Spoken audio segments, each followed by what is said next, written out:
24. The apartment was quiet.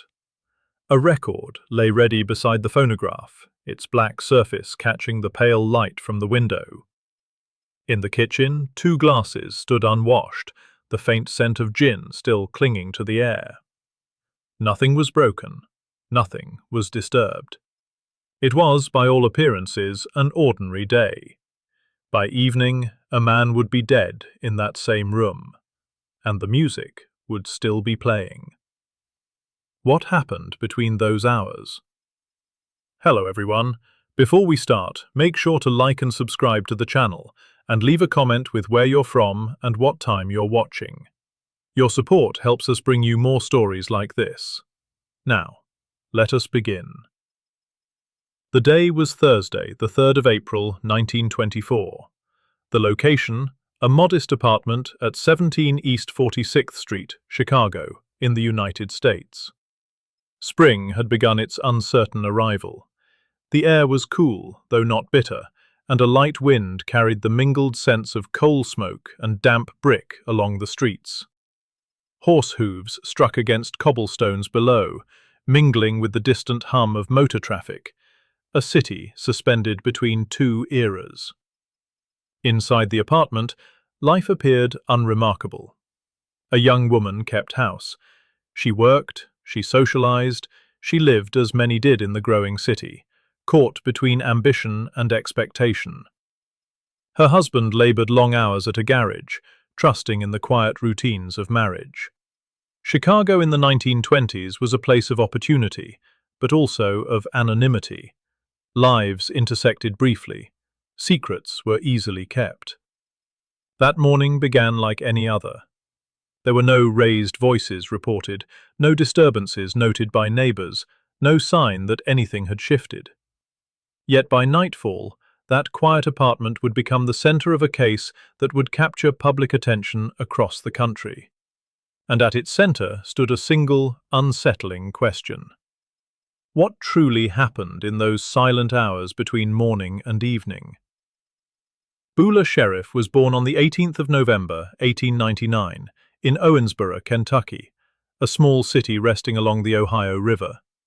Her father, John Sheriff, worked as a farmer. Her mother, Mary, maintained the household. Their lives were modest, structured by labor and necessity.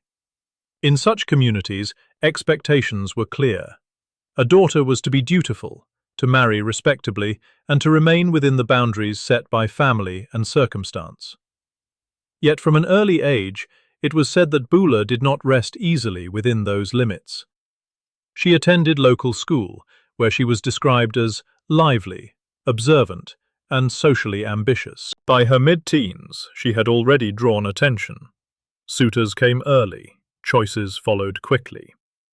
At the age of 15, she married Perry Stevens, a linotype operator. The union was brief. Within a year, a child had been born, and soon after, accusations of infidelity led to divorce proceedings. Custody of the child was granted to the father. The records do not dwell on her response, they simply move forward. By 1920, she had married again, this time to Beulah Annan, a garage mechanic. Those who knew him described him as steady, industrious, and trusting. Together they moved to Chicago, seeking the promise of a larger world. In the city, Buler found employment as a bookkeeper at the tenant's model laundry.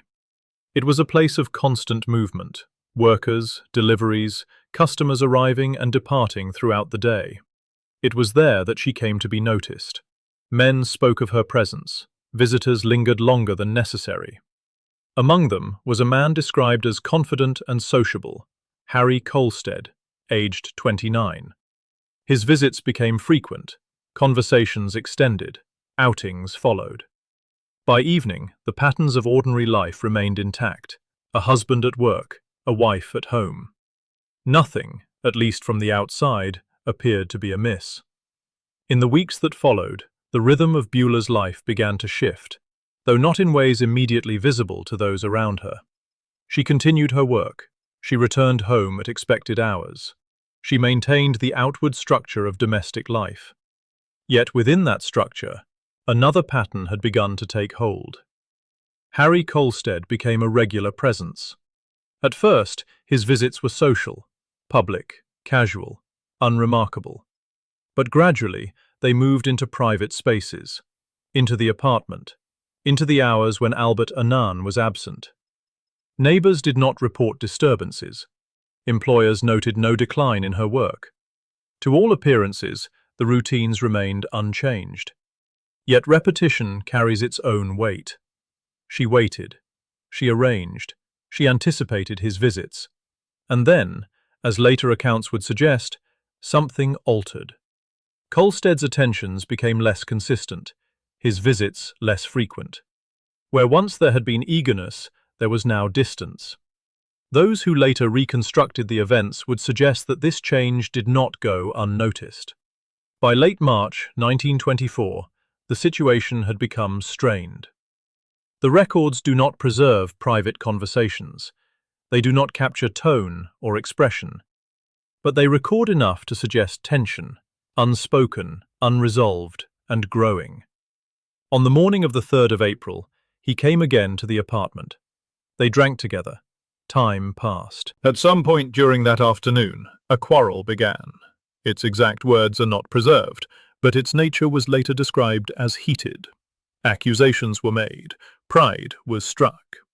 2 hours later, events had reached their conclusion. The last confirmed detail is simple. A man was seen entering the apartment earlier that day. He was not seen leaving it alive. The body was discovered in the early evening. Beulah Annan returned to the apartment at his wife's request, having been summoned by telephone. Upon entering, he found her in a distressed state. His attention was then drawn to the bedroom. There, against the wall, sat the body of a man. He was partially clothed. He did not move. He was dead. Blood was visible upon the clothing of Beulah Annan. The room itself showed limited disturbance. No signs of struggle were immediately evident. Within minutes, a call was placed to the police. Sergeant O'Grady received it. Officers were dispatched and arrived shortly thereafter. Initial statements were inconsistent. Beulah Annan claimed responsibility, stating that he had shot the man while defending his wife from attack. This account was interrupted by Buler, who declared that she herself had committed the act. Officers noted the discrepancy. They observed the absence of blood upon the husband's clothing. They recorded the position of the body, the presence of alcohol, and the general condition of the scene. Both individuals were taken into custody and transported to the Hyde Park police station for questioning.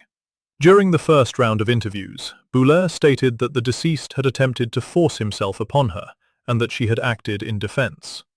This account was repeated consistently for several hours. However, further examination raised questions. There were multiple empty bottles. A phonograph record lay in place. Blood had been found upon its surface. Most notably, the trajectory of the gunshot wounds suggested that the man had been shot from behind. When confronted with these details, her account changed. She admitted to a prior acquaintance with the deceased. She acknowledged that he had visited willingly. She described an argument, one that escalated rapidly. She stated that she had taken a firearm and discharged it. The investigation continued from that point forward. The post-mortem examination was conducted under the authority of the coroner's office. The examining physician reported that the deceased, identified as Harry Kolstad, had sustained gunshot wounds resulting in immediate death. One bullet had passed through the chest, penetrating the heart. Death was instantaneous. Further examination indicated that the wounds were consistent with shots fired from behind. This finding held particular significance as it did not align with an account of direct confrontation or immediate physical threat. No evidence was presented of prolonged struggle. No defensive wounds were recorded. The condition of the body suggested that the incident had occurred swiftly. Attention was also given to the physical scene. 2 drinking glasses were recovered. Bottles containing remnants of alcohol were catalogued. A phonograph record was noted, bearing traces of blood. These details contributed to a reconstruction of the timeline. It was determined that the individuals had been drinking together prior to the shooting, that the environment was not one of sudden intrusion, but of prior familiarity. Each finding altered the understanding of the case. What had first been described as an act of defense now appeared less certain. What had been presented as immediate danger now suggested a sequence of events preceded by time, conversation, and decision. If you're finding this case as compelling as we are, please take a moment to like this video and subscribe to our channel. It truly helps us continue researching and sharing these forgotten stories from history. We also read every comment, so let us know your thoughts on this case below. Now, let us continue. Following the revised statement, Beulah Annan was formally charged with murder. She was remanded into custody pending further proceedings. Her husband was released after initial questioning, though his earlier statement remained part of the official record. The case moved swiftly toward inquest and trial. By the following weeks, newspapers had already begun to report extensively upon the matter, ensuring that what had occurred within a single apartment would soon become a subject of national attention. The trial commenced in May of 1924 at the Criminal Court of Cook County, Chicago. Presiding over proceedings was Judge Lindsay. From the outset, the courtroom was filled beyond capacity. Public interest had been drawn not solely by the nature of the crime, but by the figure at its center. Reports described the defendant in detail, her appearance, her manner, her composure. The prosecution presented its case methodically. They outlined the inconsistencies in her statements, the physical evidence of the scene, and the medical findings which suggested that the deceased had been shot from behind. They argued that the act had not been one of necessity, but of decision. The defense, led by William Scott Stewart and W. O'Brien, advanced a different interpretation. They maintained that the events had unfolded during a moment of fear and confusion, that both individuals had reached for the weapon, that she had fired in apprehension of harm. When Beulah Annan took the stand, her testimony was delivered with composure. She stated that she had acted because she believed herself to be in danger, that she feared for her safety. The courtroom remained attentive throughout. Observers noted her demeanor. Her expressions were recorded in daily reports. After closing arguments, the jury was instructed and retired to deliberate. Time passed. 2 hours later, they returned. The foreman stood. The verdict was read. Not guilty. The words were brief, the effect immediate.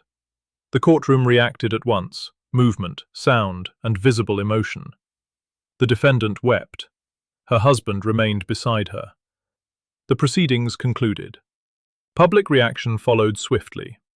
Newspapers across Chicago and beyond reported the acquittal with a mixture of fascination and unease. Some emphasized the legal arguments presented. Others focused upon the personality of the defendant, her youth, her composure, her appearance. The name of the deceased appeared less frequently. In the days that followed, attention did not subside. It shifted. Interviews were conducted. Statements were printed. The narrative extended beyond the courtroom into public discourse. Her husband, Albert Anan, had remained loyal throughout the proceedings. He had sold possessions to fund her defense. He had stood by her account. Yet within a day of the verdict, she separated from him.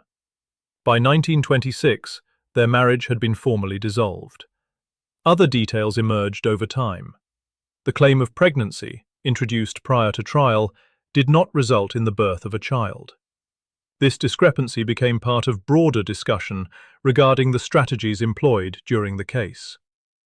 In the years that followed, Beulah's life continued, though without stability.